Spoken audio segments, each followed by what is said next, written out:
Mula sa unang liwanag ng araw, nagsisimula ang pangangawit ng niyog.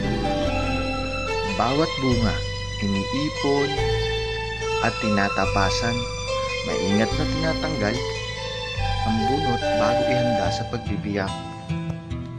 Pagkatapos, isa-isang binibiyak ang matitigas na bao.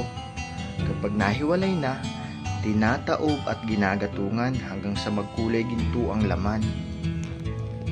Baba pa. Lalagay na natin dito. Para may hapon tayo masalak na. Magkakamada ba? Kung tayo po may nagtataob na. Masalangan na mamaya. Pwede masalang kasi medyo marami. Tinukuran ng islang.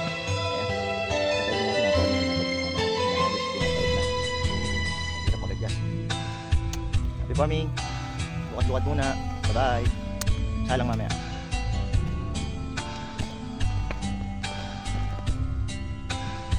Handa na para sa tiklap ang pagtanggal ng laman mula sa bao. Sunod, isinisilid sa sako. Handa nang ibenta bilang kupra o lukad.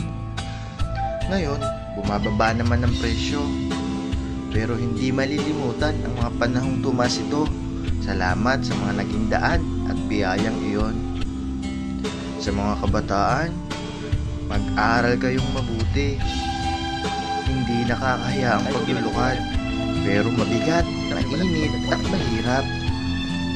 Kung kaya nyo mabuti ng mga pangarap nyo sa ibang paraan, gawin ninyo.